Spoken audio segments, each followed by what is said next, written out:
வளமிகு நிலப்பரப்பின் முதற்பிறப்பு தோன்றிவிட நதி வருமுன் மணல் தரும் தனிமையும் ஒதுக்கப்பட்டு விட்டது.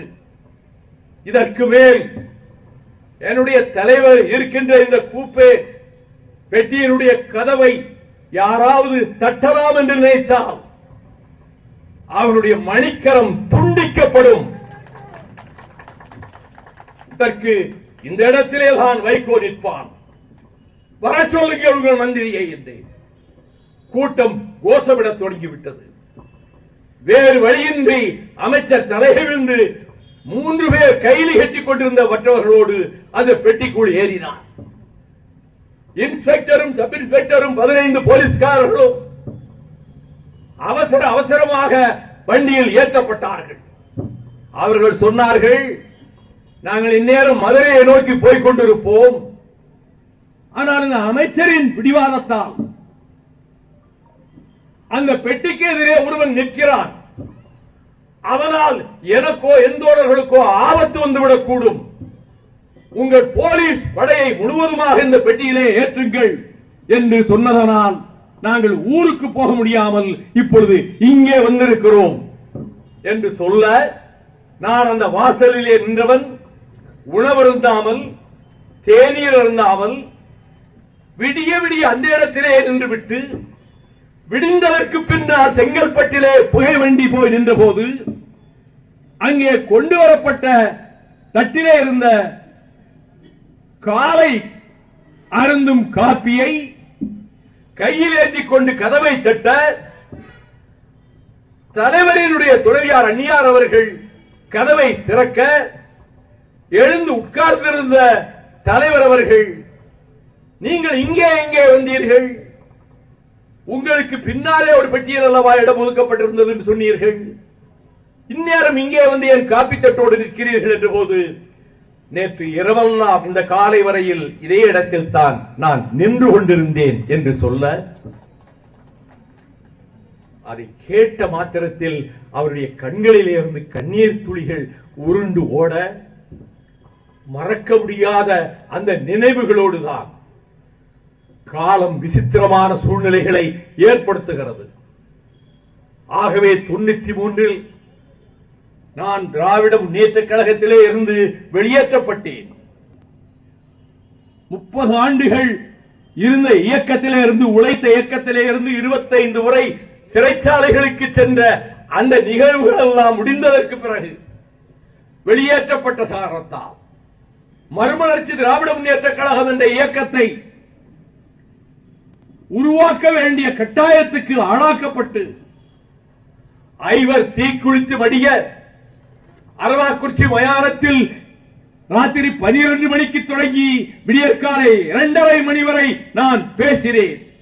நான் குற்றவாளியா என்று 2:30 மணி நேரம் பேசியதை மறுநாள் இந்தியன் எக்ஸ்பிரஸ் முதல் பக்கத்தில் பெட்டி செய்தியாக, again Mark Antony, Julius Caesar குத்துப்பட்டு கீழே சமமாக கிடந்த போது அங்கே பேச வந்த மார்க் ஆண்டனி இதோ பிணமாக கிடைக்கின்றது. சீசர் பேராசைக்காரனாமே, அதனால் தான் குத்தினார்களாமே, அவனா பேராசைக்காரன்.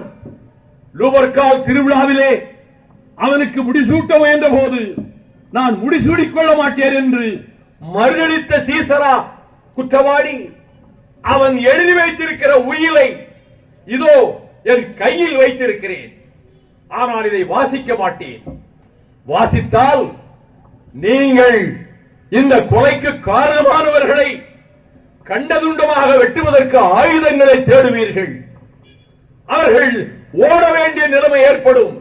எனவே இந்த உயிலை நான் வாசிக்க மாட்டேன் என்று சொல்ல, நீ வாசித்துத்தான் ஆக வேண்டும் என்று அந்த ரோமாபுரி மக்கள் பலத்த கூச்சல் எழுப்ப, அப்பொழுது சொல்லுவான், தான் திரட்டிய செல்வங்கள் அனைத்தையும் இந்த ரோமாபுரி மக்களுக்கு உயிலாக எழுதி வைத்திருக்கிறார். இந்த காகிதத்திலே தோட்டம், துறவுகள், மாளிகைகள், திரட்டிய பொன்கள் அனைத்தையும் ரோமாபுரி மக்களுக்கு எழுதி வைத்திருக்கின்ற இந்த சீசரா உங்களுக்கு துரோகம் செய்கிறவன் என்று அவன் பேசியதை போல அரவாக்குறிச்சி மயானத்திலே மீண்டும் மார்க் ஆண்டனி எழுந்து வந்து பேசியதை போல 2.5 மணி நேரம் நான் பேசினேன் என்று அந்த பத்திரிகை கொஞ்சம் கூட இப்படி பாராட்டுகிறோமே என்று நினைக்காமல் பெட்டி செய்தியாக வெளியிட்டது.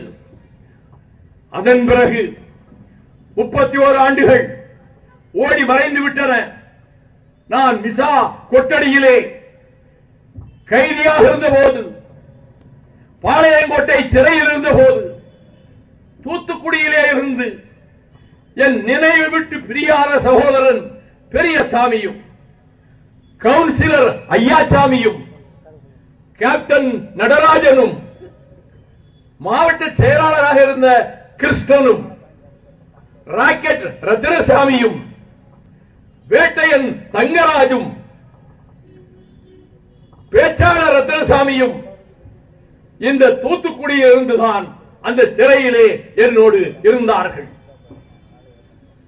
நான் சேலம் ஜெயிலுக்கு மாற்றப்பட்டு அங்கிருந்து நான் விடுதலையானதற்கு பிறகு ஒரு 15 நாட்களில் தூத்துக்குடியிலே பிரமாண்டமான ஒரு பொதுக்கூட்டம் திராவிட முன்னேற்ற கழகம் ஏற்பாடு செய்திருந்தது. அதுவரை அவ்வளவு பெரிய கூட்டத்தில் நான் தூத்துக்குடியில் பேசியதில்லை. நெருக்கடி காலத்தில் பேசியிருக்கிறேன் பல இடங்களில். அன்று திரண்ட கூட்டம் கடல் போல திரண்ட கூட்டம். அங்கே நான் 45 நிமிடங்கள் அந்த தூத்துக்குடி கூட்டத்திலே பேசியதை என் வாழ்நாளில் என்றைக்கும் மறக்க முடியாது.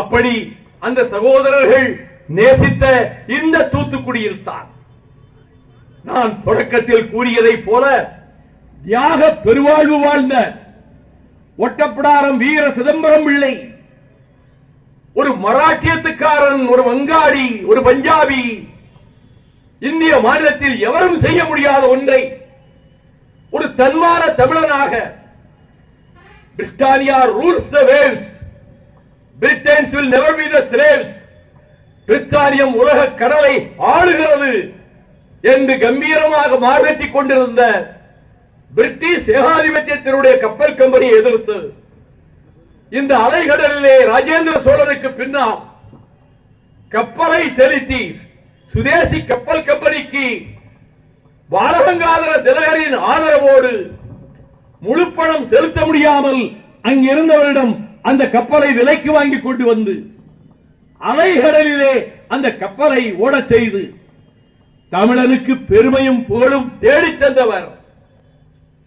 கோவை சிறையிலே செக்கிழுத்த அந்த செம்மல் கண்ணனூர் சிறைக்கு மலையாளத்துக்கு மாற்றப்பட்டார்.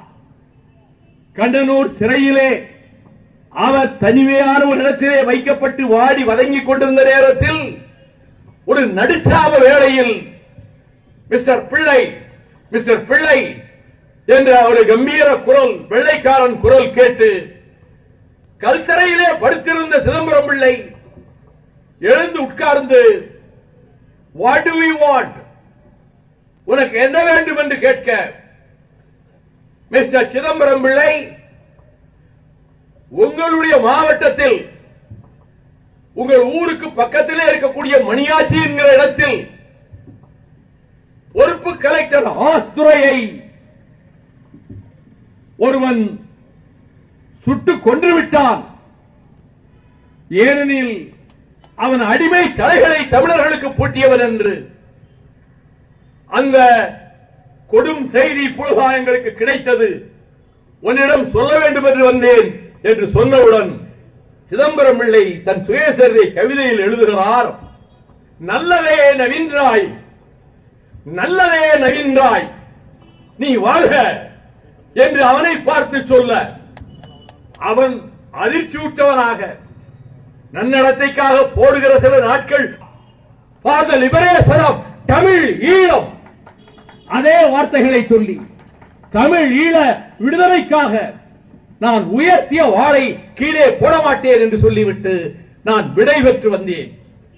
அத்தனை கட்சி தலைவர்களும் we are missing you, உங்களை நாங்கள் இழக்கிறோம், உங்கள் காந்த பேச்சை நாங்கள் இழக்கிறோம் என்று அனைத்து கட்சிகளைச் சேர்ந்த தலைவர்களும் என்னிடம் அன்பை கொட்டினார்கள். போதும், இது இந்த சம்பாத்தியம் போதும், என்று நினைத்துக் கொண்டு வந்தேன். இதை சொல்லுவதற்கு காரணம், இங்கே கூட்டத்தை நடத்திவிட்டு, ஸ்டெர்லைட் எதிர்ப்பு கூட்டத்தை நடத்திவிட்டு அவனுடைய சரித்திரத்தை சொன்னேன் என்று. இவன் முதலில் கோவா மாநிலத்துக்குள்ளே நுழைந்தான். அனில் அகர்வால் விரட்டி அடித்தார்கள். நாங்களும் அறிவோம், அதை பற்றி நீங்கள் கவலைப்பட வேண்டாம் என்று அந்த நீதிமன்றத்தில் சொன்னார். அந்த பத்மநாபனுடைய உறவினர் வீட்டு கல்யாண வரவேற்புக்கு நான் பக்கத்து கிராமம் என்ற முறையிலே சென்றிருந்தேன். மறுநாள் ஸ்டெர்லைட் நிர்வாகம் சுப்ரீம் கோர்ட்டுக்கு தந்தி அனுப்பியது. இந்த அமர்விலே இருக்கக்கூடிய justice Padmanabhan is related to Vaiko.